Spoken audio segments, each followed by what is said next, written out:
খাওয়া দাওয়া শেষে বিছানায় গা এলিয়ে দিয়েছে আয়েশা। আদনান অর্ধ শুয়ে ল্যাপটপে মুভি খুঁজছে, ভালো কোনো মুভিই খুঁজে পাচ্ছে না। একটা রোম্যান্টিক মুভি খুঁজে বের করে আয়েশাকে ডাকছে, দেখবে কিনা জিজ্ঞেস করলো। আয়েশা ক্লান্ত, কিন্তু ঘুম তারও আসছে না। সেও ভাবলো মুভি দেখতে দেখতে ঘুমিয়ে পড়বে। আদনান হাত ছড়িয়ে রেখেছে, আয়েশা তার বুকে মাথা রেখে শুয়ে পড়ল। ল্যাপটপের স্ক্রিনে মুভি চলছে, আয়েশার নজর সেদিকে, কিন্তু আদনানের নজর আয়েশার দিকে। আয়েশা বাটনে প্রেস করে মুভি পজ করে দিল। আদনানের দিকে মাথা তুলে বলল, অন্যের মুভি তো অনেক দেখলাম, এবার আমাদের বিয়ের মুভির কাহিনীটা এক্সপ্লেন করেন। মানে জানেন না, শুরু থেকে সব শুনতে চাই, শুরু করেন। I am waiting. হকচকিয়ে উঠল আদনান, শুকনো ঢোক গিলছে। আসামি ধরা পড়লে যেমন ভয় পায়, ঠিক তেমন ভয় হচ্ছে তার। আহারে আমার নাদান জামাই, বোকা মনে হয় আমাকে? আমাদের বিয়েটা কিভাবে হলো সেটাই জানতে চাচ্ছি, একদম সত্যি সত্যি বলবেন। আসলে কোনো আসলে নকলে না, আমার বাসায় বিয়ের প্রস্তাব আসার আগ থেকে সব জানতে চাই। উফ, তুমি কি বলো তো? আমি মানুষ হিসেবে অনেক ভয়ঙ্কর ধরনের মানুষ, আপনিও কম না। সব আপনার প্ল্যান ছিল না? আচ্ছা ফেসেছে আজ আদনান, ঘাম ঝরছে তার, কিন্তু আজ তাকে বলতেই হবে সত্যিটা, না হলে আয়েশা থেকে পার পাওয়া অসম্ভব। ওকে, হ্যাঁ আমার প্ল্যান ছিল। ইন্ডিয়াতে সব স্বাভাবিক ছিল, তোমাকে একদম সহ্য হতো না আমার, শুধু শুধু ঝগড়া করতে। কিন্তু কলকাতায়, মনে আছে কলকাতায় শাড়ি পরেছিলে, সেদিন তোমাকে দেখে আমার বুকের মধ্যে থকথক করে উঠেছিল, কিন্তু আমি সেটাকে তখন পাত্তা দিইনি। দেশ আসার পর আমি তোমাকে নিয়ে একদম ভাবিনি। পরে হুট করে একদিন তোমার সঙ্গে দেখা হলো টিএসসিতে। অনেক ক্লান্ত ছিল তুমি সেদিন, বিধ্বস্ত লাগছিল। তোমাকে একটু অ্যাক্টিভ করার জন্য ঝগড়াটা শুরু করলাম, ইচ্ছাকৃতভাবেই। কেন করলাম সেটা জানি না। সেদিন গেল, এরপর আমার মা বাড়ির সামনে তুমি আমার গাড়ি বাধা দিয়ে দাঁড়িয়েছিলে, শাড়ি পরেছিলে সেদিনটাতেও। আবার অযথাই ঝগড়া করলাম, কিন্তু যখন তুমি আবার লেভেলে আসেন কথাটা একদম মিয়ে গেল। বিশ্বাস করো, সেদিন আমি অনেক অবাক হয়েছি। যে কিনা কোমর বেঁধে ঝগড়া করে তার এমন হুট করে চুপ হয়ে যাওয়া আমি মানতে পারিনি। তাই ইচ্ছে করে তোমাকে মেসেজ করেছি, কল করেছি। সেই রাতে তোমার কণ্ঠে স্পষ্ট ছিল যে তুমি কান্না করেছিলে, আমার কথায় তুমি কষ্ট পেয়েছিলে। ওই রাতে আমার বুকের অজানা হাহাকার উঠেছিল। সিগারেট খেয়েছি সেদিন সারা রাত বারান্দায় বসে। কেন, তার উত্তর তখন আমার কাছে ছিল না। গত কয়েকদিন যা ঘটেছিল সে অনুভূতিকে আমি পাত্তা দিইনি, কিন্তু যেদিন তোমার কান্না মিশ্রিত ভারী কণ্ঠ শুনেছি, আমার মনে সেদিনই তোমার জন্য একরাশ অনুভূতি জন্মেছিল। লুকিয়ে লুকিয়ে তোমার ছবিগুলো দেখতাম, আবার কেটে দিতাম। এরপর তো তোমার সঙ্গে দেখাই হলো 1 মাস। দিন দিন মাথায় চড়ে বসেছিল আমার, কিন্তু তারপরও আমি এই অস্থিরতাকে ভালোবাসার নাম দিইনি। আয়েশা চুপচাপ শুনছে তার কথাগুলো। আদনানকে থেমে যেতে দেখে বলল, তারপর কি, তোমার ভার্সিটির সামনে গেছিলাম একদিন, পাইনি। হতাশ হয়ে ফিরে এসেছিলাম, নিজেকে গালি দিচ্ছিলাম যে কেন এমন করছি। এক বন্ধুর সাহায্য নিয়ে তোমার খোঁজ করলাম, কোথায় থাকো অ্যান্ড অল। রব্বিকে অবশ্যই চেনো তুমি? আমাদের এলাকার রাব্বি ভাই? হ্যাঁ, ও আমার সেই ফ্রেন্ডের কাজিন হয়। তার সাহায্যেই তোমার বাবার কাছে পাঠালাম একটা প্ল্যান করে, এক মহিলাকে ঘটক সাজিয়ে তোমার বিয়ে দেবে কিনা। তোমার বাবা সেদিন বলেছিল ছেলে দেখতে, ছেলে ভালো হলে দেবে। আয়েশা ততক্ষণে কপালে হাত দিয়েছে। আদনান একটু হেসে আবারও বলল, তখন মোটামুটি শিওর যে তোমার বিয়ে নিয়ে ভাবনা চলছে। অন্যদিকে আম্মুকে আমার বিয়ের জন্য বলেছিল, কয়েকটা মেয়ের ছবি দিয়েছিল। আমি সেদিন রাতে অনেক বড় একটা সিদ্ধান্ত নিই। আমি আম্মুকে তোমার ছবি দিয়ে বললাম আমি ওকে পছন্দ করেছি, তুমি দেখতে পারো। আম্মু জানতে চাইলো, তাকে জানালাম তোমার সাথে আমার কোনো সম্পর্ক নেই। আম্মুকে আমার প্ল্যানে সামিল করলাম। আম্মু ব্যাপারগুলো এমনভাবে সাজিয়েছে যেন এটা একটা কাকতালীয় অ্যারেঞ্জ ম্যারেজ। তারপর তুমি আমাকে কল দিলে। আমি তো একটা নাদান শিশু, আম্মুর ওপর শব্দ চাপিয়ে আম্মুর বাধ্য সন্তান সেজে বিয়েটা করেই নিলাম। আমি জানি না কি হয়েছিল আমার সাথে, কিন্তু মন চিৎকার করে বলেছিল তোমাকে আমার বিয়েটা করতেই হবে। অনেক রিস্ক ছিল, কিন্তু আমি রিস্ক নিতে পছন্দ করি। আয়েশা চোখ বড় বড় করে নিজের হাসি চেপেছিল, তারপর বলল, কত বড় ঠক আপনি! আমার সন্দেহ ছিল প্রথমে, কিন্তু পরে মাথা ঘামাইনি। আদনান হো হো করে হেসেই যাচ্ছে। আদনান তার দিকে ঠোঁট চেপে তাকিয়ে। আয়েশা জিজ্ঞেস করলো, আর ভালোবাসা? ভালো তো কলকাতাতেই বেশি ফেলেছিলাম, না হলে কেন একটা রাগী বদমেজাজি মেয়েকে দেখে আমার হৃদয় শিহরণ বয়ে যাবে। কিন্তু জানো, আমি এই অনুভূতিগুলোকে নাম দিতে ভয় পাচ্ছিলাম। মোহ বলে নিজের মনকে সান্ত্বনা দিচ্ছিলাম। কিন্তু সেদিন হলুদে বাগানে যখন প্রথম আমার কাছে এসেছিলে, হোক সেটা ছবি তোলার জন্য, আমার হাতটা তুমি ধরেছ। আমার পুরো শরীর তখন ঝিম ধরেছিল। তোমার হালকা সাজ, ফুল দিয়ে সাজানো আস্ত একটা মায়াবিনী নারী। তারপর তুমি আমার জীবনটা তছনছ করে দিলে বিয়ের দিন। ওই দিন আমি পুরো দমে শেষ হয়ে গিয়েছিলাম, পুরো শেষ। আমার বিয়ের দিন আমি যা ফিল করেছি সেটা আমি তোমাকে ভাষায় প্রকাশ করতে পারবো না। তারপর এতক্ষণ আদনান সুন্দর করে সব বলেছে, এবার একটু দুষ্টামির পালা। আয়েশাকে আর একটু কাছে টেনে বলল, তারপর কি? হ্যাঁ, তোমার প্রতি লোভ আমার বাড়তেই থাকলো। তোমার নতুন নতুন চরিত্রে আমি আকৃষ্ট হতে থাকলাম দিন দিন। তারপর একদিন তোমাকে জব্দ করে নিলাম আমার নিজের কাছে। আয়েশা উঠে বসেছে, গালদারি সামনে টেনে বলছে, নাটকবাজ আস্ত একটা। এত অভিনয় জানেন? আগে বললে কি হতো? হ্যাঁ, আরে ব্যথা তো পাইতো। আচ্ছা, আমারটা তো শুনলে, এবার তোমার কাহিনী বলো শুনি। আমার কোনো কাহিনী নেই। তাই নাকি? আপনি বলবেন নাকি আমি জোর করে কথা বের করব? কোনটা? আচ্ছা বলবো, আগে বলেন আনন্দ কেন অজ্ঞান হয়ে গেল? ও কি এসব জানতো না? আদনান বিকট শব্দে হাসছে। আনন্দের ঘটনা মনে করে হাসতে হাসতে যেন মাটিতে লুটিয়ে পড়বে।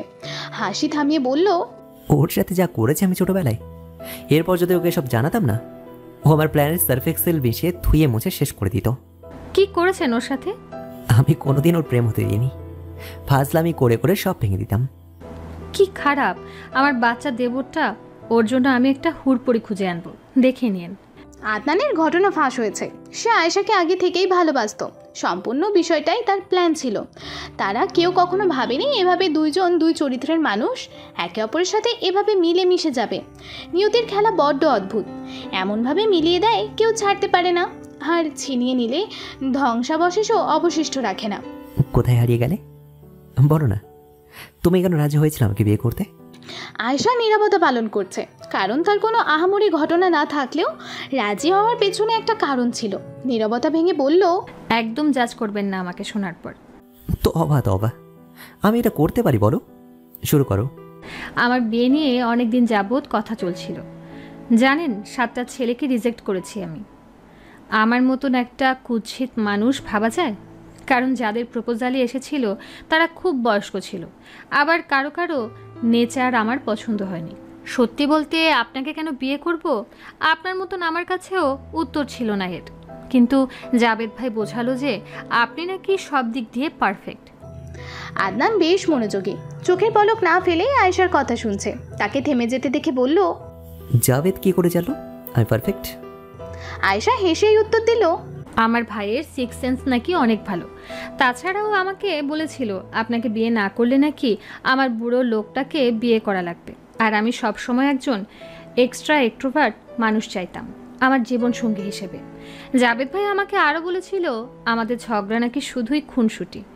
আপনি নাকি দেখতেও সুদর্শন, বয়স ঠিক আছে, শিক্ষিত আরও কত কি বলে আমার মন ভুলিয়েছে।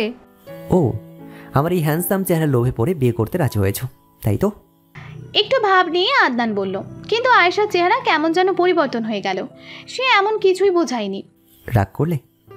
না। আচ্ছা, সরি। জানেন, আমি না সুন্দর অসুন্দর খুঁজতাম না, আমি খুঁজতাম মায়া। আমি এমন একটা লাইফ পার্টনার চাইতাম যাকে দেখেই আমি বারবার মায়ে পড়ে যাব। কালো ফর্সা কিছুই চাই না, না টাকা পয়সা চেয়েছিলাম একটা বুঝদার মানুষ যে ভালোবাসবে আমার এই নিস্তব্ধ থাকার অভ্যাসটাকে, তার চঞ্চলতা দিয়ে কাটিয়ে দেবে, আমার সাথে খুনসুটিতে মেতে থাকবে। আমার কথাগুলো শুনে আমাকে লোভী মনে হয় না, কিন্তু আমি আসলে কি চাই সেটা কখনোই বুঝতে পারি না। হ্যাঁ, আমি আমার চেয়ে অধিক বয়স্ক কাউকে বিয়ে করার বিরুদ্ধে ছিলাম। আমি শুধু একটা মনের মানুষ চেয়েছিলাম। আদনান তার কথা শুনছিল। সেই মনের মানুষটাকে পেয়েছো? মায়ে পড়েছো? আয়েশা উত্তর দিল না, শুধু আদনানের দিকে চেয়ে তৃপ্তির হাসি দিল। আদনানের কাছে আয়েশার হাসির মানে স্বচ্ছ পানির মতন। আমার মধ্যে কোন জিনিস তোমার ভালো লাগে? অনেকের তো হাসি ভালো লাগে, কারো চোখ, কারো ব্যক্তিত্ব। তোমার কোনটা ভালো লেগেছে? আজ সাহসটা করেই ফেলেছে আয়েশা। আদনানের ভালোবাসা তার সাহসকে দিন দিন দ্বিগুণ করেছে। আদনানের গালে হাত রেখে তার দাড়িতে হাত বুলিয়ে বলছে, আপনার ক্ষেত্রে আমার ভালো লাগাগুলো না অদ্ভুত। আমার আপনার দাড়িগুলো বেশ ভালো লাগে, চোখের পাপড়িগুলো অনেক সুন্দর আপনার। আপনি জানেন আপনার চোখের মনে পুরোপুরি কালো না? এই যে চুলগুলো সবসময় এলোমেলো করে রাখেন। এবার হাত টেনে বলল, দেখুন আপনার ডান হাতের তালুতে একটা তিল আছে, আমারও আছে ডান হাতের তিল। নিজের হাত আগ বাড়িয়ে দিয়ে দেখালো। সে আজ আরও বলবে, তাই দ্রুত আবারও বলা শুরু করলো, আপনি সব সময় সাদা শার্ট পরবেন। সাদা শার্ট পরলে আপনার হাতে নীল রগগুলো ভেসে থাকে, আর হাসবেন যখন, হাসতে হাসতে মাথা নিচু করলে আপনার চুলগুলো দোলে। সেটা পৃথিবীর সবচেয়ে সুন্দরতম দৃশ্য। আয়েশার অদ্ভুত সুন্দর ভালো লাগাগুলো আর এই ভালো লাগার বিশ্লেষণগুলো চোখে মুখে মুগ্ধতা নিয়ে শুনছে। তার মতন তার ভালো লাগাগুলোও ভিন্ন। যেখানে পৃথিবীতে মানুষ চোখের প্রেমে পড়ে, হাসি আর ব্যক্তিত্বের প্রেমে পড়ে, সেখানে আয়েশা এমন কিছুর প্রেমে পড়েছে সেটা নিজের মধ্যে আদনান নিজেও কখনো খেয়াল করেছে কিনা সেটা তার জানা নেই। আপনার কি ভালো লাগে? তুমি। কণ্ঠে তার গভীরতার প্রকাশ পাচ্ছে।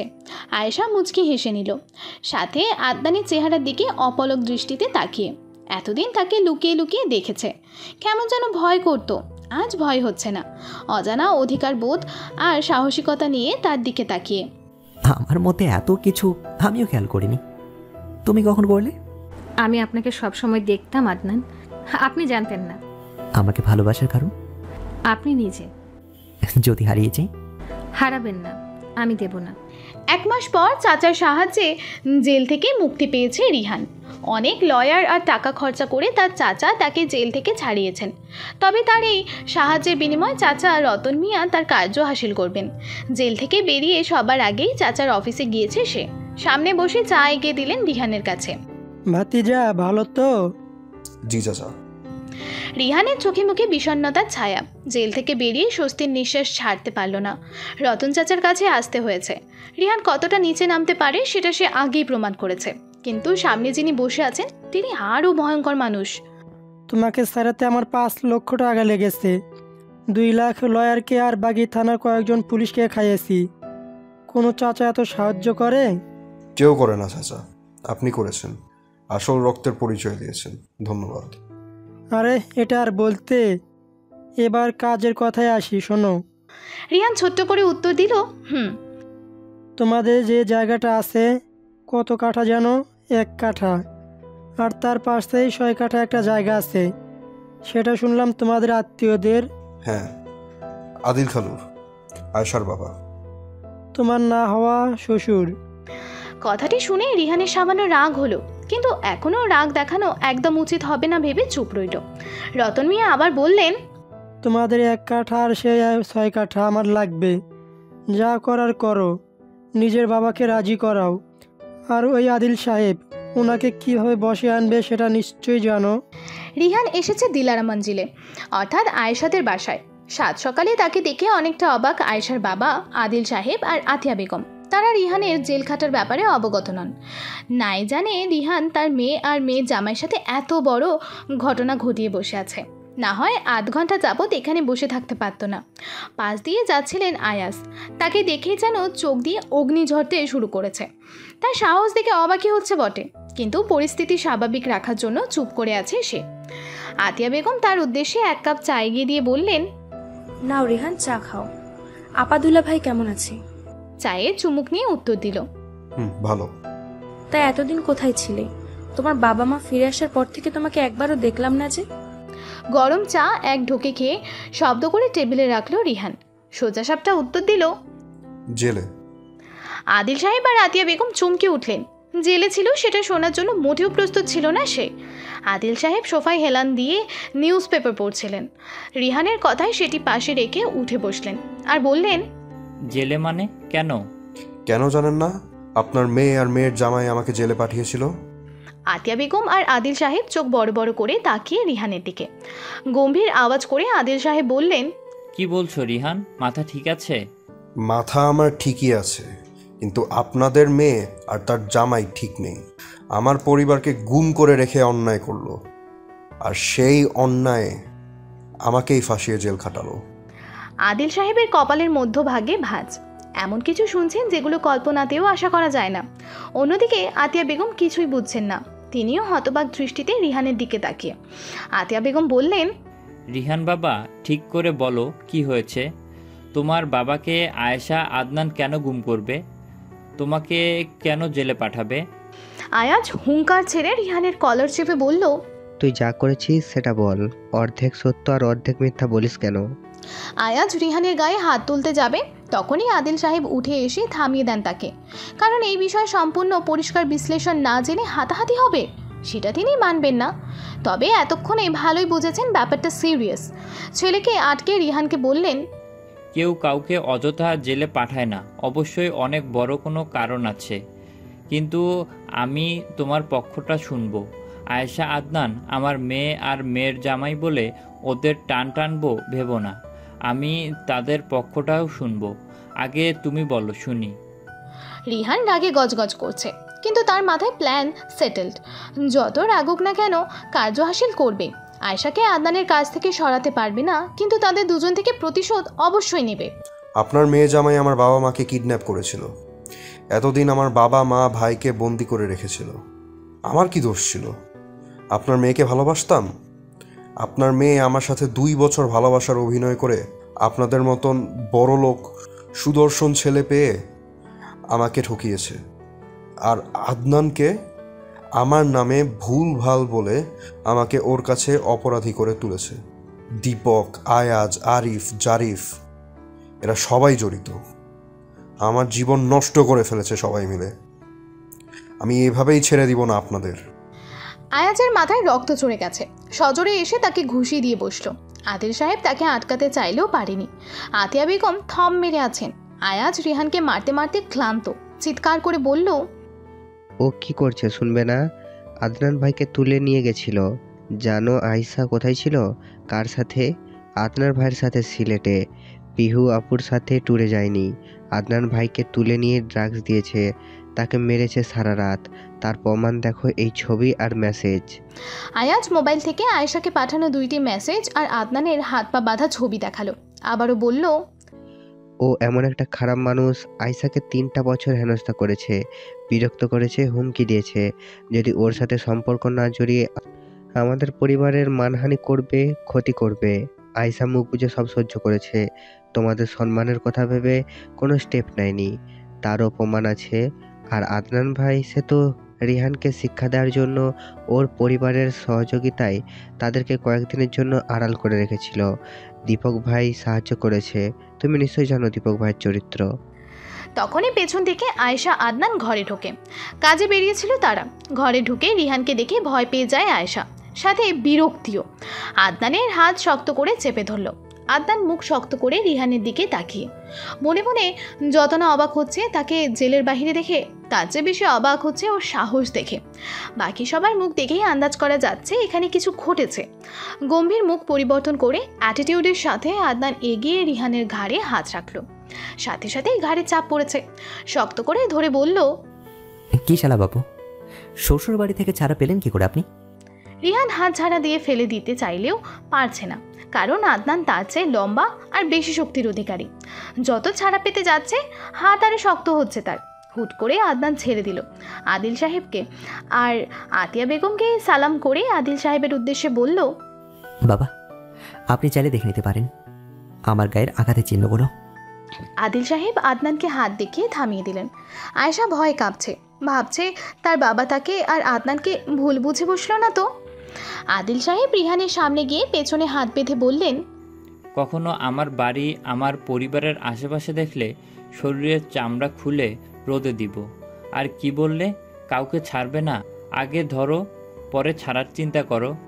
আয়াজ, একে বাহিরের পথ দেখাও। আদনান আয়েশা মুচকি হাসছে। আদনান আদিল সাহেবকে যথেষ্ট ভয় পায়। আজ সাহস করে গিয়ে শ্বশুরকে জড়িয়ে ধরল।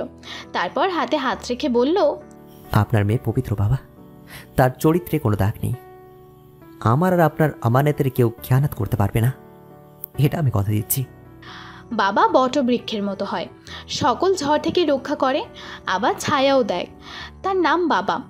আয়েশা আদিল সাহেব আর আদনানের দিকে তাকিয়ে ছলছল নয়নে আওড়াচ্ছে, আমার 2টা বটবৃক্ষ।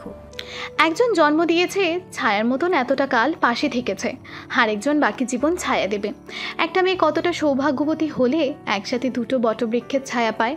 আয়েশা নিঃসন্দেহে ভাগ্যবতী। রিহান তার চাচা রতন মিয়ার সামনে মাথা নত করে বসে। তিনি বললেন, একটা ছোট কাজ করতে পারো না? ভয়ে ভয়ে উত্তর দিল রিহান। চেয়েছিলাম করতে, কিন্তু এর আগেই ওর ছোট ভাই আমাকে মারতে আসে। আদনান আয়েশাও চলে এসেছিল। আসল কাজ করার আগেই আমায় ঘাট ধাক্কা দিয়ে বের করে দেয়। চেয়ার ছেড়ে দাঁড়ালেন রতন মিয়া, ভীষণ রেগে আছেন। বাবার মতোই অদম হয়েছিস। চাচা, আব্বুকে টানবেন না। রতন মিয়া তেড়ে আসলেন রিহানের দিকে, তার গাল চেপে বললেন, আমার এই জমি চাই, তোদের বেচে দিব, তারপরেও চাই। জেলের মধ্যে অনেক জমি আছে, বুকিং দিব নাকি রতন মিয়া? পেছন থেকে অজ্ঞাত কোনো ব্যক্তির আওয়াজে সামান্য ঘাবড়ে রতন মিয়া। রিহান শান্ত, উল্টো ঘুরেই মাথা নত করে রেখেছে, কারণ সে এই আওয়াজের সাথে পরিচিত। কে এসেছে, কেন এসেছে সেও জানে, কেননা দীপক কুমার রায়কে সেই বলেছিল রতন মিয়া তার উপর চাপ দেওয়ার কথা। আয়েশাদের বাড়ি থেকে ফিরে আসার সময় দীপকের কাছে গিয়ে ক্ষমাও চেয়েছে। রতন মিয়া তাদের আর আয়েশাদের জমিন হাতিয়ে নেওয়া ছাড়াও চোরাই করবার আর তার অনৈতিক কাজের ব্যাপারে প্রমাণসহ দিয়েছে দেন নিজ হাতে। ওই প্রমাণের ভিত্তিতে রতন মিয়া একজন ক্রিমিনাল। অ্যারেস্ট ওয়ারেন্ট দিয়ে তাকে গ্রেফতার করতে এসেছে দীপক। রতন মিয়াকে নিয়ে যাওয়া হলো। রিহানের সামনে এসে দাঁড়াতে রিহান বলল, আসি আমি। কোথায় যাস? তুই কি ভেবেছিস একটা ভালো কাজ করবি আর তোকে ছেড়ে দিব? কুকুরের লেজ কখনো সোজা হয় না, জানিস? আর তুই সেই বাঁকা লেজের কুকুর, তোর শাস্তি বাড়ানো হয়েছে, চল। রিহানকে ধরে নেওয়া হয়েছে। রতন মিয়ার 2 দিনের রিমান্ড মঞ্জুর করেছেন আদালত।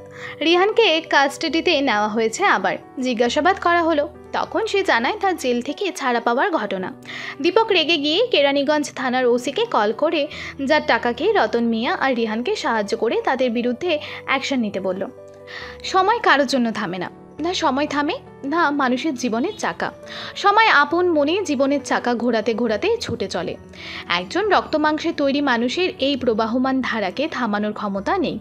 সময়ের সাথে অনেক কিছু আসে, আবার চলে যায়, আবার কিছু জিনিস রয়ে যায়, থেকে যায় মানুষের অস্তিত্বের সাথে মিশে। তেমনি চলেছে আয়েশা আদনানের জীবন।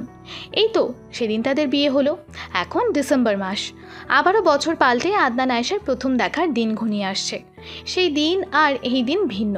তখন তাদের মধ্যে ছিল একে অপরকে নিয়ে বিরক্তি, আর এখন অফুরন্ত ভালোবাসা। অন্যান্য বছরের তুলনায় এবার ঠান্ডার প্রকোপ বেশি। মাসের মাঝামাঝি 8 মাস হলো তাদের বিয়ের, কিন্তু সেখানে আয়েশা আদনান কারোরই তেমন হেলদোল নেই, না আছে তাদের পরিবারের। তারা সবাই বিয়ের আয়োজন নিয়ে ব্যস্ত। হ্যাঁ, একই মানুষকে দ্বিতীয়বার বিয়ে করবে আয়েশা। অবশ্য বিয়ে হয়ে গেছে তাদের, কিন্তু এখন অনুষ্ঠান হবে বড় করে। তুলে দেবে আদনানের হাতে আয়েশাকে সারাটা জীবনের জন্য। 23টা বছর যেখানে কাটিয়েছে, সে চৌকাঠ ছেড়ে নিজেকে আরও একটি আপন ঠিকানায় পাড়ি জমাবে। আয়েশাদের বাড়ির পাশে একটি বড় খালি জায়গা হলুদের অনুষ্ঠানের জন্য আয়োজন করা হয়েছে। এবার আয়েশা আদনানের হলুদের প্রোগ্রাম একসাথে হবে। রং বেরঙের লাইটিং এবং ডেকোরেশন করানো হচ্ছে। সেই আয়োজনের মাঝে সবার আশ্চর্যের ব্যক্তি আয়েশা। বউ কিনা কোমরে হাত রেখে সকলকে দৌড়ের ওপর রেখেছে। ইভেন্ট ম্যানেজমেন্টের লোকেদের সাথে 30 মিনিটের লম্বা মিটিং করে এখন এদিকে দাঁড়িয়ে সবাই তার মন মতো সব কাজ করছে কিনা চেক করছে। আসলে চেক না, টহল দিচ্ছে পুলিশের মতো। আতিয়া বেগম সহ ঘরের মহিলারা তাকে ধরে নিয়ে যেতে পারেনি। তার শেষ কথা, সব কাজ ঠিক মতো সম্পূর্ণ হবে, তারপরেই সে সাজতে যাবে। রাত 8টার মধ্যে অনুষ্ঠান শুরু হলো। আদনান আর তার পরিবারের সবাই এসে উপস্থিত, কারণ তাদেরও এখানে কাজে হাত লাগাতে হবে। তাদের ছেলেরও অনুষ্ঠান এটা। আয়েশার বাড়ির মানুষ তাদের মানা করলেও তারা মানেনি। মেয়েপক্ষ ছেলেপক্ষ একসাথে মিলে সম্পূর্ণ ফাংশনের কাজ হ্যান্ডেল করছে। হই হল্লোর নাচ গানের মধ্যে দিয়ে চলছে তাদের অনুষ্ঠান। তার মধ্যে আদনান আয়েশার কাজ থেকে নজর ফেরাতে পারছে না। আবার দেখছে তাকে বউরূপে, তার বউরূপে। আজ আর প্রথমবারের মতন মুখ গম্ভীর করে নেই আয়েশা। হাসছে, কথা বলছে, তার চেহারায় খুশির ছাপ স্পষ্ট। হলুদের অনুষ্ঠান শেষ হতে হতে রাত 2টা। সবাই জেগে, কারো মধ্যে ঘুমের বিন্দু পরিমাণ ছাপটুকু নেই। আয়েশা রুমে গিয়ে ফ্রেশ হতে নিলে কেউ তাকে হাত টেনে অন্ধকারে নিয়ে যেতে থাকে। আয়েশা হাসলো, এখন অন্ধকারে ভয় করে না। আর এই হাতের স্পর্শ অনেক পরিচিত। আর কারি বা এত সাহস আয়েশার হাত এভাবে ধরে নিয়ে যাবে? আয়েশাও জড়াজড়ি না করে সাথেই গেল, কেননা সে জানে এটা তার একান্ত ব্যক্তিগত মানুষটি। 2 জোড়া পা এসে থামলো ছাদে। আয়েশাকে দেয়ালের সাথে চেপে তার দিকে ঝুঁকে আছে আদনান। কিছুক্ষণ তার প্রিয়তমার দিকে তাকিয়ে তার রূপকে চোখে ধারণ করছিল। এবার গতবারের চেয়ে বেশি সুন্দর লাগছে, কেননা এবার কোনো ভয় নেই, না আছে কোনো সংকোচ। দেখা শেষে বলল, মনে আছে এই জায়গাটার কথা? আয়েশা ছোট্ট করে উত্তর দিল, প্রথম তোমাকে এখানেই চুমু খেয়েছিলাম। আবার কি হিস্ট্রিটা রিপিট হবে? না না, একদম না, কোনো হিস্ট্রি রিপিট হবে না। কেন? কাল থেকে তো সারা দিন রাত চুমু খাবো। আজকে দিনটা একটু ভিন্ন। আমি আজকের এই মোমেন্টটাকে স্পেশাল করতে চাই। প্রথমবারে সেই অনুভূতিতে ডুব দিতে চাই। প্লিজ না করবে না? আয়েশা আদনানের দিকে তাকিয়ে হেসে দিল।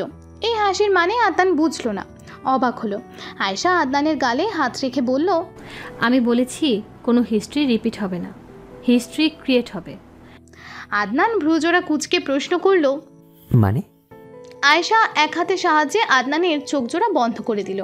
তার চোখের ওপর চুমু দিল আলতো করে। তারপর তার ওষ্ঠদয়ে আচমকা চুমু খেয়ে লুটিয়ে পড়ল বুকে। হুঠাৎ এমন হয়ে যাওয়ায় আদনান হতভম্ব, যেন প্রিয়সী স্পর্শের শখ খেয়েছে। নিজেকে সামলে আয়েশাকে জড়িয়ে ধরে বলল, আমাদের কতগুলো বাসর হানিমুন পেন্ডিং আছে জানো তুমি? সবগুলো উসুল করতে হবে। ঘরের মানুষ দলে দলে কমিউনিটি সেন্টারে যাচ্ছে। ধীরে ধীরে পুরো ঘরটা ফাঁকা হয়ে গেল। রয়ে গেল শুধু আতিয়া বেগম, আদিল সাহেব। আয়েশাকে ঘরেই মেকআপ আর্টিস্ট দিয়ে সাজানো হয়েছে। আয়েশার সাথে রয়েছে প্রিয়। নিজের অস্ত্র লুকিয়ে মেয়ের রুমে ঢুকলেন আতিয়া বেগম আর আদিল সাহেব। আদিল সাহেব শক্ত মনের মানুষ, কিন্তু আজ তিনিও ভেঙে পড়ছেন। দুইজন মিলে মেয়েকে জড়িয়ে কিছুক্ষণ বসে রইলেন। তারপর মেয়েকে নিয়ে বেরোতে নিলেই আয়েশা থেমে যায়। পেছনে ঘুরে পুরো বাড়িটা চোখ বুলিয়ে নিচ্ছে। বুকটা খেপে উঠল। আর থাকা হবে না এখানে। আসা হবে, কিন্তু মেহমান বেশে। প্রিয় এসে আয়েশার কাঁধ চেপে বলল, ভাইয়া তোকে অনেক হ্যাপি রাখবে দেখিস। একদমই বাড়ির কথা ভুলে যা। এখন কান্দিস না, মেকআপ নষ্ট হবে। চোখ বন্ধ করে আমার হ্যান্ডসাম জিজুর কথা ভাবতে থাক। আজকে তো কালো শেরওয়ানিতে আগুন ঝরাবে। প্রিয়র কথা শুনে আয়েশা হেসে ফেলল। মাথায় আঙুল বেঁকে টোকা দিল তার। প্রিয় কপালে হাত ঘষতে ঘষতে বলল, আজও এমন করবি আমার সাথে? আয়েশা কিছু না ভেবে জড়িয়ে ধরল প্রিয়কে। বর এসে গেছে। সেন্টারের গেট থেকে ভেসে আসছে গানের আওয়াজ। তার চেয়ে বেশি শালাশালি আর বেয়ানদের দর কষাকষির শব্দ। তাদের চিল্লাপাল্লায় সাউন্ড বক্সের গানের আওয়াজও তুচ্ছ। আদনান আল্লাহ আল্লাহ করছে এত এত শালক শালিকাদের দেখে। আজ তার সম্পূর্ণ সম্পত্তি নিলামে। রুমাল দিয়ে কপালের ঘাম মুছতে মুছতে এই অবস্থায় আয়েশাকে কল দিল। তোমার ভাই বোনগুলো কি শুরু করেছে? তুমি আমার সঙ্গে যাবে কিনা সেটা বলো। আমি সেন্টারে ঢুকবো না, দরজায় এসো, আমি নিয়ে চলে যাই।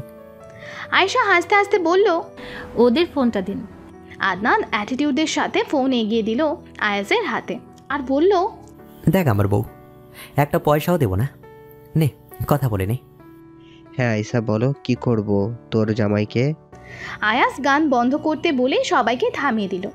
আয়েশা কি বলবে সেটা শোনার অপেক্ষায়। আয়েশা বলছে, 1 লাখ টাকার নিচে একদম গেট ছাড়বি না। সবাই সাথে সাথে চিৎকার দিয়ে উঠল। চিৎকারটা শুধু মেয়ে পক্ষের, ছেলে পক্ষের মনে চাপা আর্তনাদ। আদনানে চোখ রসগোল্লার ন্যায় হয়ে গেছে। এত বড় ধোকা! লজ্জায় মাথা কাটা যাচ্ছে একদম। আনন্দ বলল, 1 লাখ টাকা কি গাছে ধরে? আরিফ উত্তরে বলল, গাছে না ধরলেও তোমার ভাইয়ের পকেটে ধরে। জলদি টাকা দাও, বউ নিয়ে যাও। সবশেষে 50,000 টাকায় রফা দফা করলো। আদনান তো মনে মনে ফোঁস করছে, আজ বিয়ে, তাতে কি? একটা কথাও বলবে না আয়েশার সাথে। কেমন ধোকাটাই না দিল। ভরা মঞ্জিলে লজ্জায় ফেললো। এগুলো মনে মনে ভাবতে ভাবতে স্টেজের দিকে যাচ্ছে। কিন্তু সামনে বসা মেরুন রঙের শাড়ি পরে বউ সেজে যে বসে আছে তাকে দূর থেকে দেখে চোখ ধাঁধিয়ে গেল তার। ব্যালেন্স বিগড়ে পড়ে যেতে নিল, তা অবধি সামলিয়ে নিল। চেহারা বাঁকা করে বলছে, ভাই জানি তোর বউকে অনেক সুন্দর লাগছে, তাই বলে এমন বেহায়াপনা করবি? সোজা হ। কাছে গিয়ে দাঁড়াতেই তার স্বপ্নের পুরুষকে দেখে বিমোহিত হয়েছে আয়েশা। গায়ে কালো রঙের শেরওয়ানি আর পাগড়ির রঙটাও সেম কালো। লাল কালো রঙে মিলে কি ভালোবাসার রং হয় সেটা জানা নেই, কিন্তু আয়েশা আদনানের ভালোবাসা অন্যরকম। বলতে ইচ্ছা না করলেও মনে মনে আজ আয়েশাও দুষ্টু হয়ে উঠল। মনে মনে বলছে, আসলে আগুন ঝরাচ্ছেন আপনি। আপনাকে দেখে আমি আজ পাগল হয়ে যাব। আয়েশাকে এভাবে তাকিয়ে থাকতে দেখে আদনান ভ্রু উঁচিয়ে জিজ্ঞেস করলো, কি? আয়েশা উত্তরে মাথা দুই দিকে দুলিয়ে বলল, কিছু না। বিদায় বেলা, পরিবারের সবাই অঝরে অশ্রু বিসর্জন দিচ্ছে। আয়াজ আনাসের সাথে টম অ্যান্ড জেরির সম্পর্ক থাকলে আজ তারা দুই ভাইও সবার আড়ালে কাঁদছে। জাবেদ, আরিফ, জারিফও আয়েশার ছোট ছোট কাজিনগুলো আদনানকে থ্রেট করছে যাতে তার বোনকে কাঁদালে মাথা দুই ভাগ করে দেবে একদম। কিন্তু আয়েশা কাঁদছে না, হাসি মুখে বিদায় নিয়ে গাড়িতে বসে পড়ল। নিজের মধ্যে চেপে রাখলো কান্নাগুলোকে। গাড়িতে উঠে বসতেই আদনান আয়েশার কানে কানে বলল, যত পারেন কান্না করে নিন মিসেস আদনান শেখ, কাল থেকে আর কান্নার সুযোগ নেই। আদনানের কথায় কয়েক ফোঁটা অশ্রু গড়িয়ে পড়ল আয়েশার গালবে। সবার চোখ আড়াল করে আয়েশার কান্নার পানিগুলো শুষে নিল আদনান। আবার বলছে, শাস্তি বাড়ানো হলো আপনার, আমার সঙ্গে পেনাল্টি। গেটের ঘটনা কিন্তু বলিনি আমি। এতক্ষণ মুখ ভার করে থাকলেও আদনানের কথা শুনে হেসে ফেলল। বাসর ঘরে বসে আছে নীল সুতি শাড়ি পরে। কি অদ্ভুত, পুরো ঘর সাজানো বকুল ফুল দিয়ে। এটা আদনানের কাজ নিঃসন্দেহে বলা যায়। একটু আগেই আদনানের কাজিনরা এসে আয়েশার মেকআপ তুলতে হেল্প করেছে। আয়েশা সাবান নিয়ে বসে দরজার ওই পাশ থেকে চিৎকারের আওয়াজ পাচ্ছে।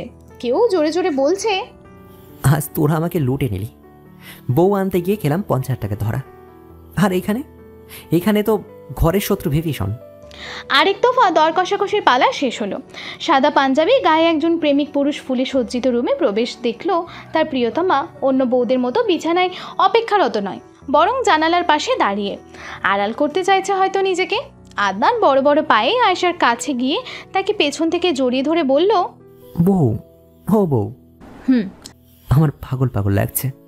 সেটা লাগার কি আছে, আপনি তো পাগলই। তা তো বটেই, কিন্তু একান্তই তোমার জন্য পাগল। কিন্তু আজ তোমাকে কে বাঁচাবে চান? সেদিন যে কাজটা অপূর্ণ ছিল আজ পূর্ণ করেই ছাড়বো। সাথে সাথে আয়েশাকে পাজা কোলে তুলে ফুলসজ্জিত বিছানায় শুইয়ে দিল। এবার সম্পূর্ণ আয়েশা আদনানের আয়ত্তে। মানুষের ভালোবাসাগুলো এভাবে পূর্ণতা পেতে থাকলে পৃথিবী কতই না রঙিন হতো। যেমন আজ আয়েশা আর আদনানের পৃথিবী ফুলের সাথে সুবাস ছড়াচ্ছে চারিদিকে, মোহে মুগ্ধ করছে। অন্ধকার ঘরে মোমের নিভু নিভু আলোয় তাদের নিঃশ্বাস মিলে একাকার। নিস্তব্ধ ঘরে মাঝে মধ্যে তাদের হালকা হাসির আওয়াজও ভেসে আসছে। মধ্যরাতে আয়েশা কাতর কণ্ঠে বলল, ভালোবাসি।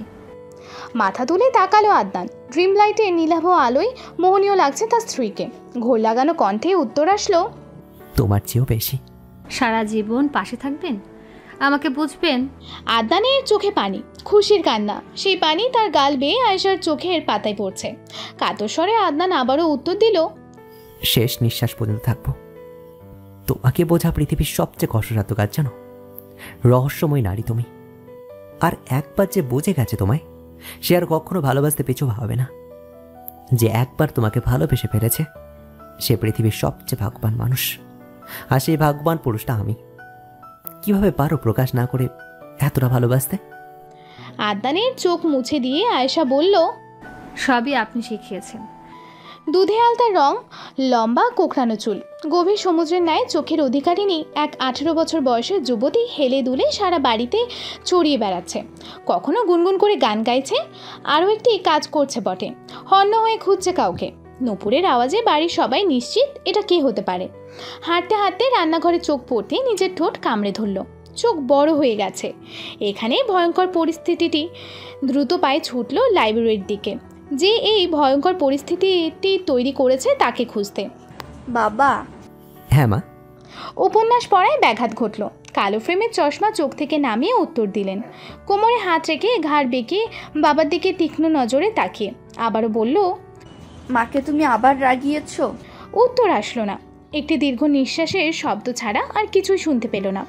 এমন অবস্থায় আবার জিজ্ঞেস করলো, বলো কি করেছো?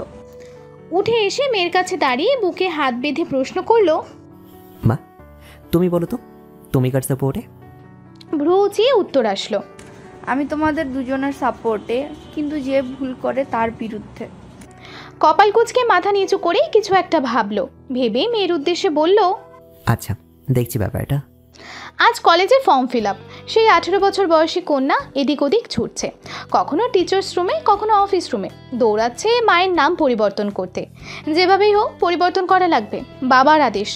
অধ্যক্ষের রুমের সামনে দাঁড়িয়ে প্রবেশের অনুমতির অপেক্ষায়। 10 মিনিট পর অনুমতি পেয়ে অধ্যক্ষের সামনে দাঁড়িয়ে আছে। অধ্যক্ষ আদিব শরীফুল্লাহ কাজে ব্যস্ত। স্যার আমার নামটা পরিবর্তন করতে এসেছিলাম। হ্যাঁ বসো। ধন্যবাদ স্যার। তোমার নামটা বলো মামুনি। জি, আজিয়াতুল শেখ। বাবার নাম? আদনান শেখ। মার নাম? আমতা আমতা করে আজিয়া উত্তর দিল, মিসেস আদনান শেখ। হেসে উঠলেন আদিব শরীফুল্লাহ। তারপর বললেন, এটা তো পদবী, নাম বলো। সরি স্যার, নাম বলতে পারবো না, আব্বু নিষেধ করেছে। আদিব শরীফুল্লাহ মাথা নাড়িয়ে মনে মনে বলল, ও কোনোদিন ভালো হবে না। কিন্তু মুখে বলল, কেন? Personal issue sir. বাবা মায়ের অনেকগুলো ডকুমেন্টের মধ্যে আসল নাম পরিবর্তন করে মিসেস আদনান শেখ বসিয়েছি।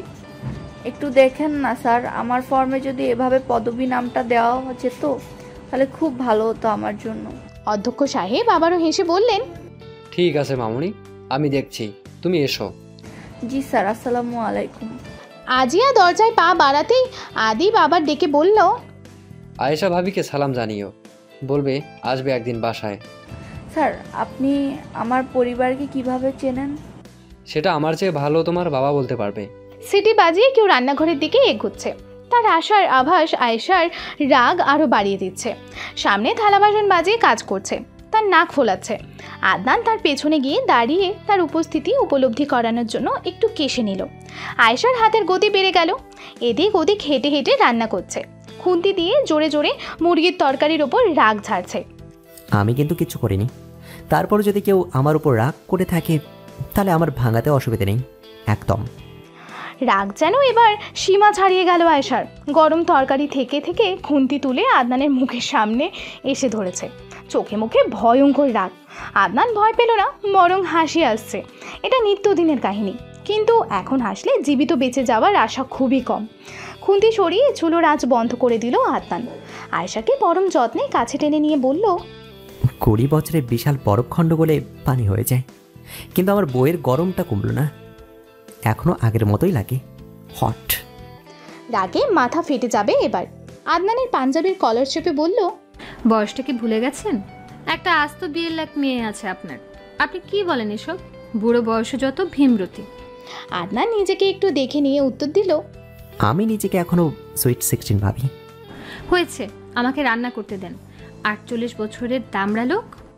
আদনান আয়েশার শাড়ির আঁচল টেনে তাকে পাজা কোলে তুলে নিল আর বলল, আমার বয়স হতে পারে 48, কিন্তু আমার বইয়ের ওজনটা এখনো 48-এর উপরে উঠলো না।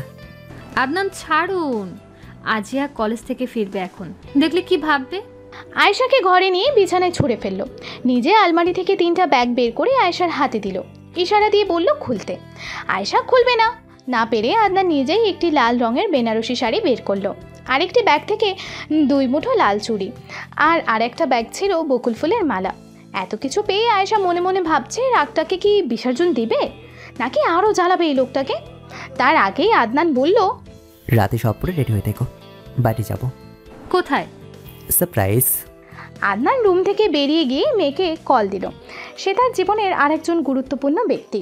মা, বউ আর মেয়ে, এই 3 নারী তার জীবনে মোস্ট ইম্পর্ট্যান্ট। মেয়ে কল ধরতেই আদনান বলে উঠল, আম্মাজান, আজ কি জানো? মেয়েটাও আল্লাদি বাবার মতন। হ্যাঁ জানি আব্বুজান। আপনার আম্মাজানকে নিয়ে বের হব। আপনি কি ডাক্তারের সঙ্গে থাকতে বোর ফিল করবেন? করবো না, শুধু আমার জন্য ঝাল ঝাল কিছু খাবার আনবে, আর রসমালাই সেটাও আনবে। বকুল ফুল তো মাস্ট, চাই চাই। ঝাল খাবার আয়েশার পছন্দ, আর মিষ্টি আদনানের। তাদের মেয়ে আজিয়া দুটোই পছন্দ, কারণ সে তাদের অংশ। ওকে প্রিন্সেস, আর কিছু? আপাতত এগুলাই, পরে কিছু ইচ্ছে হলে মেসেজ করে দিব। লাল শাড়ি পরে গাড়িতে অপেক্ষা করছে আয়েশা। তাকে দেখে কখনো মনেই হয় না তার এত বড় একটা মেয়ে আছে। যেই শুনে অবাক হয়। তবে মা হওয়ার পর যেন শ্যামকন্যা চেহারার এক আলাদা নূর ঝলকাচ্ছে। আদনানেরও কিছুটা পরিবর্তন হয়েছে, স্বাস্থ্যবান হয়েছে, কিন্তু সেটা তেমন একটা চোখে পড়ার মতন না। অনেকগুলো দাড়িতে আর চুলে অল্প স্বল্প পাকও ধরেছে। গাড়িতে উঠে আয়েশার দিকে তাকিয়ে হাসলো আদনান। সিট বেল্ট বাঁধছে, চোখ আয়েশার দিকে, সে আগের মতন ঘোর লাগানো চোখে। আজও একইভাবে তাকিয়ে থাকেন, ঠিক আগের মতন। আপনার আসলে কোনোদিন লজ্জা হবে না। আদনানের মুখের হাসি বিলীন হয়নি, আরও বাড়ল। তার কথাকে গায়ে না মেখে বলল, হ্যাপি অ্যানিভার্সারি বউ। আয়েশা হেসে দিল তৎক্ষণাৎ। আপনাকেও। থ্যাঙ্কস বুড়ো দামড়া লোক, আমার জীবনকে এত সুন্দর করার জন্য, আমাকে এতটা বিরক্ত করার জন্য, এতটা বছর সাথে থাকার জন্য, ভালোবাসার জন্য। আমার মেয়ের বাবাকে আমি অনেক অনেক ভালোবাসি। যতদিন বেঁচে আছি বাসবো। আদনান আগের থেকেই দাড়ি গোঁফ বড় রেখেছে। সেই গোঁফে হাত বুলিয়ে আদনান বলল, আপনাকেও অনেক থ্যাঙ্কস আমাকে এত সুন্দর একটা গিফট দেওয়ার জন্য। পকেট থেকে মানিব্যাগ বের করে তার আয়েশার সাথে ছোট্ট ফুটফুটে একটি মেয়ের ছবি সামনে তুলে ধরল। এটা সেদিনের ছবি যেদিন আজিয়ার জন্ম হয়, জুলাই মাসে। আজিয়ার জন্মের দিন ব্লাড ব্যাংকে রক্ত না পেয়ে আদনান পাগল হয়ে গেছিল। পুরো হসপিটাল মাথায় তুলে নিয়েছিল সে। রক্তের জোগাড় না হয় রেগে গিয়ে ভাঙচুর চালাতে চেয়েছিল। তাকে সামলে রাখা কঠিন হয়ে পড়ছিল। বারবার ডাক্তারদের উদ্দেশ্যে বলছিল, আমার বউ আর বাচ্চার কিছু হলে আমি সবাইকে মেরে ফেলবো। বিধ্বস্ত আদনানকে ধরে বসেছিল সবাই। 1 ঘন্টা পর যখন তার কন্যাকে তার কোলে দেওয়া হলো, সব রাগ যেন নিমিষেই উধাও। মেয়েকে জড়িয়ে ধরে হাউমাউ করে কেঁদেছিল সে। আয়েশা না তার মেয়ে কাকে ভালোবাসবে সেটা নিয়ে ভাবতে ভাবতে ক্লান্ত হয়েছিল। আয়েশার জন্মদিন 1 তারিখ, আদনানের 15 তারিখ, আজিয়ার জন্ম 10 তারিখ। 1-10-15-তে ভালোবাসার বন্ধন। পুরনো স্মৃতি থেকে বর্তমানে ফিরে এসে আয়েশার এক হাত ধরে আদনান বলল, তাহলে যাওয়া যাক অজানার উদ্দেশ্যে বাড়ি জমাতে। চলুন। আদনান হেসে গাড়ি স্টার্ট দিল। সবসময় বেঁচে থাকুক একসাথে আদনান আর আয়েশা, আর তাদের মধ্যে তাদের অংশ আজিয়া। ভালোবাসা পূর্ণতা পাক। ভালো থাকুক আদনান আয়েশারারা, সাথে ভালো থাকুক পৃথিবীর সকল ভালোবাসার মানুষগুলো। একটা সুন্দর সংসার হোক, একটি সুন্দর পৃথিবী হোক, ভালোবাসায় পবিত্রতায়।